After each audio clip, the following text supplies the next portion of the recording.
There, this is Christy with BrightSpiritRising.com. Welcome. Thanks so much for watching.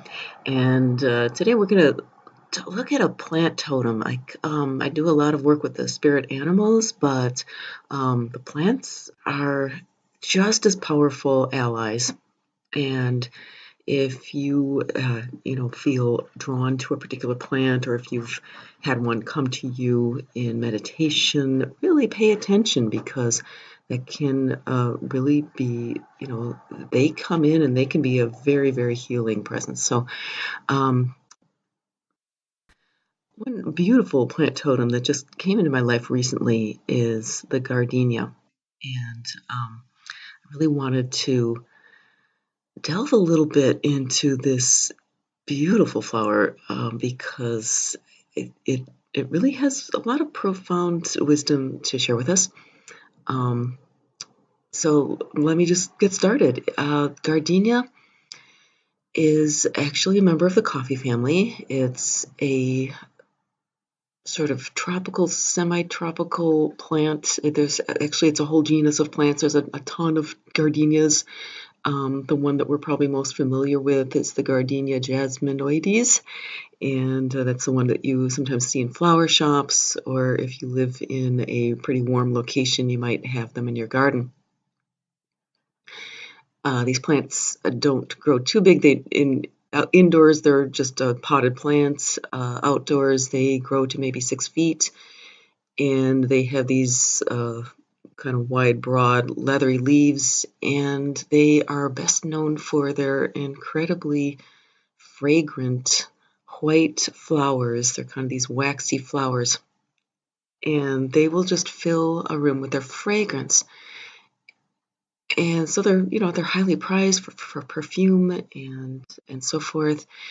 And you can also get them as an essential oil. I just ordered some for myself. So if you listen to this and this resonates with you, if you want to take advantage of that gardenia healing, I would recommend probably the essential oil. All right, so first thing you might think of when you see gardenia is that, wow, that looks a lot like a rose, and it does. And so I want to look a little bit at the similarities and the differences between gardenia and rose. First of all, love. They both really invoke love.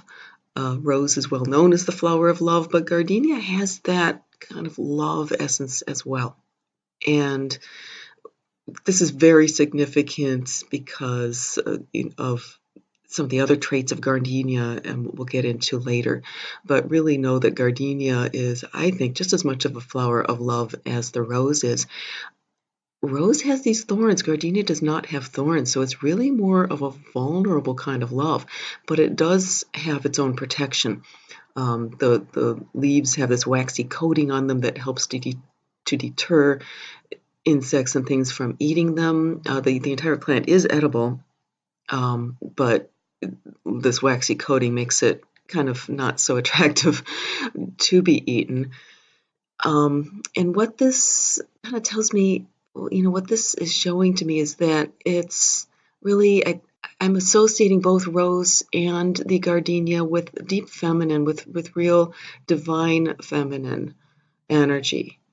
But the gardenia I'm finding is even just a little bit more refined. It's more soft. It's a softer plant.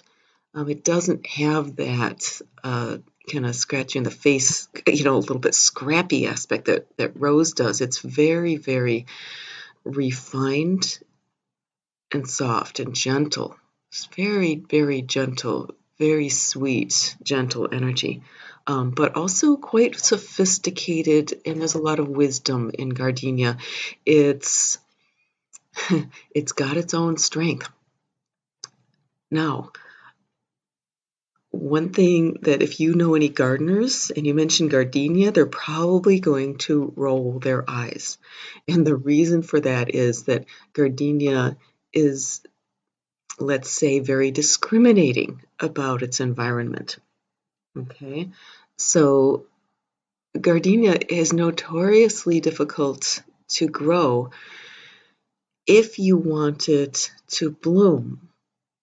It demands a particular range of temperatures. It likes it, it's actually a fairly tropical, so it does like warm temperatures, but it's sort of like on the cool side of warm, so it wants it between like 68 and 74 degrees in the daytime and right around 60 at night. So it's very, very particular.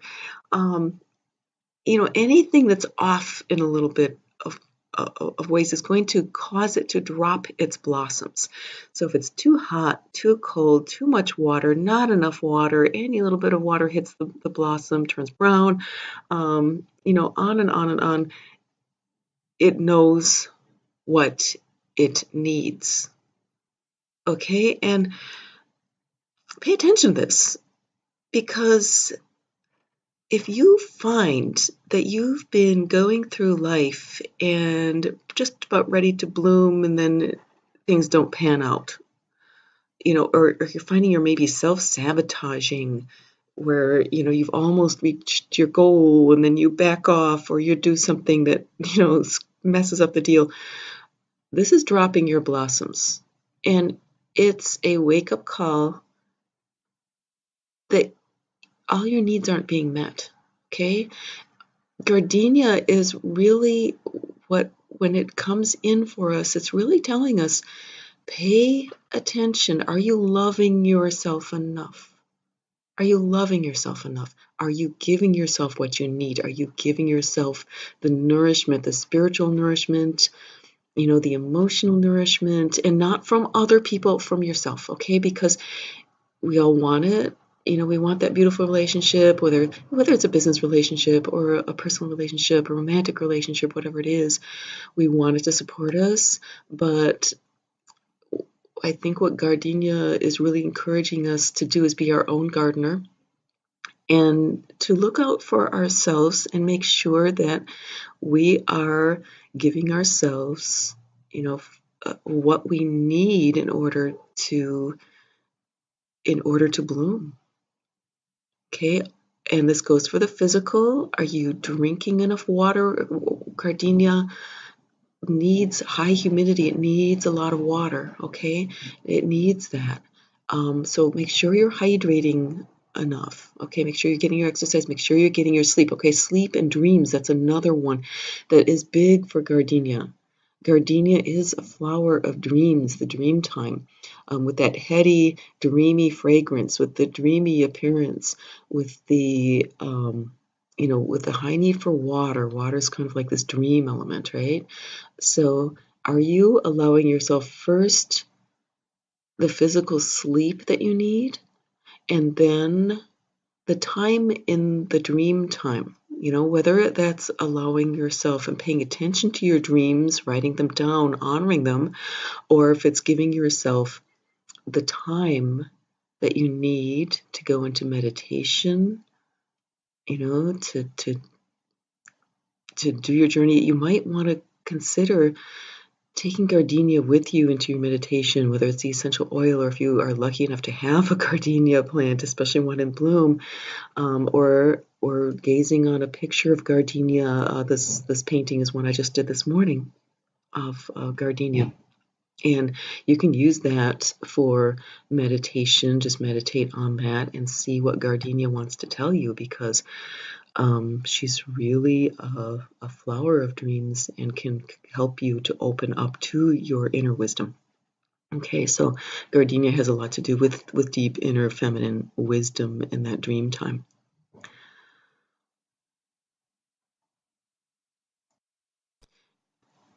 And then the other thing is to remember that, wherever you are, take a look at what you have accomplished.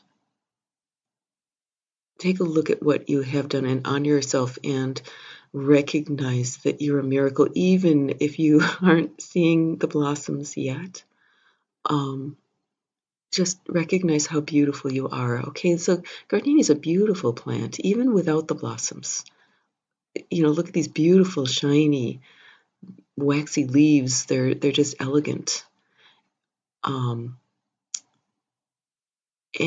to recognize that it's okay to be a hothouse flower.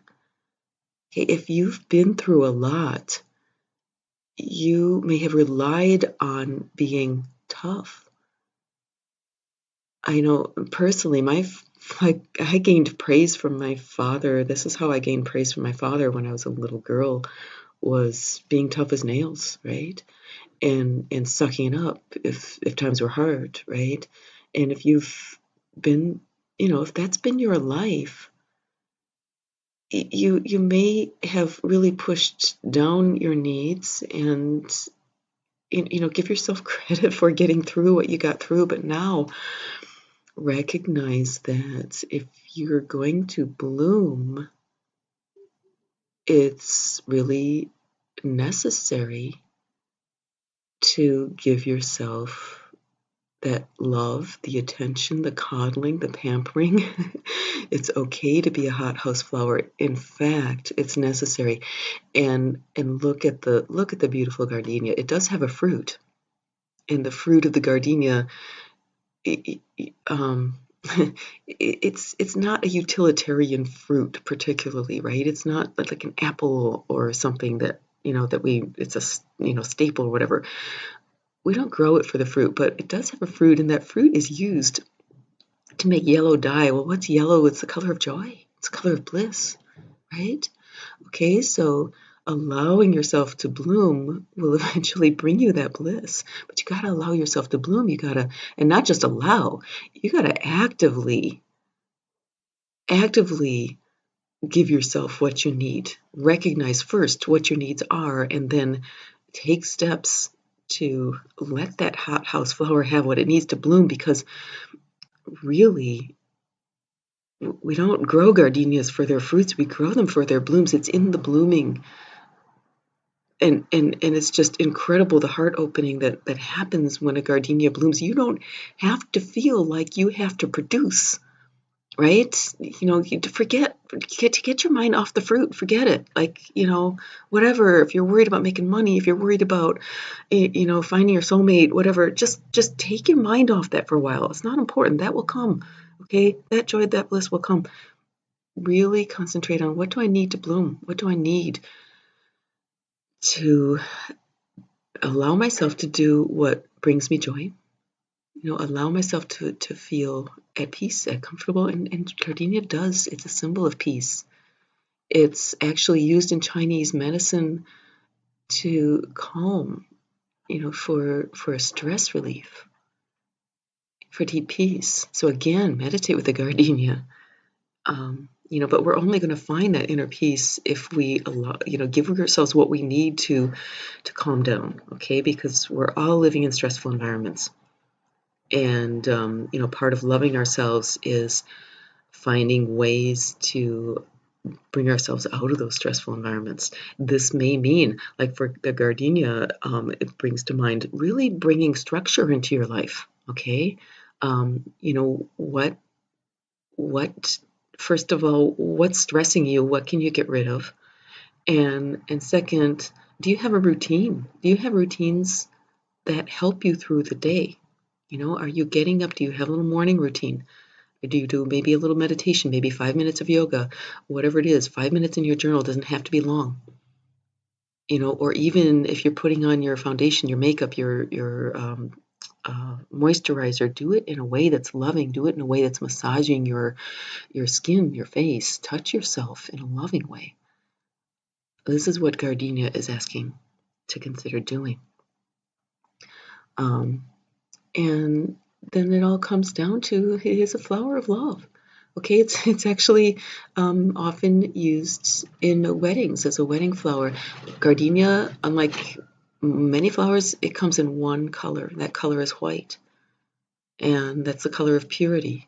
So we're talking, not just romantic love, but pure, divine love here, divine love, and also purity. So removing anything harsh from your life,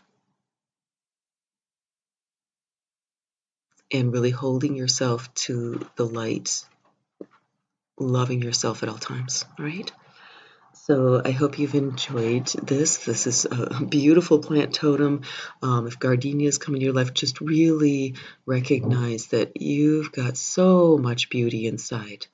And that when you bloom, even even don't feel discouraged. If you feel like you've just been beating your head against the wall, if you feel like you've been trying and trying and trying, and every time like you get close, it just something doesn't pan out and you're back to square one, don't get discouraged, okay? Just keep piling on the love because it's there. It's there. You have this beauty, this incredible beauty inside, and when you do bloom, and you will,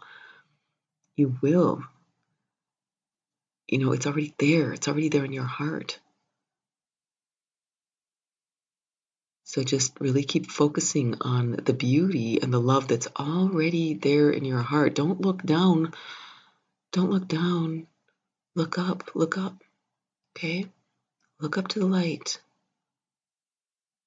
And don't give yourself harsh light. Don't be harsh about it. It's soft. Everything about gardenia is soft. Okay?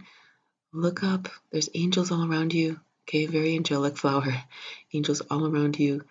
And just allow yourself to be loved, to love yourself, and to bloom. All right.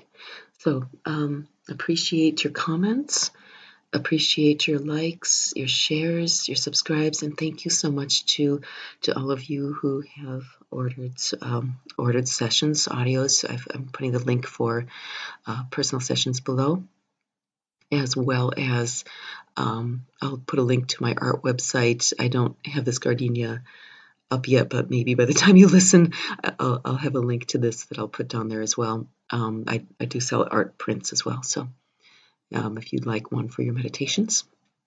And if you don't see that yet, then just personal message me and I'll help you if you would like a print of this particular painting. All right, well, take it easy, and we'll catch you next time.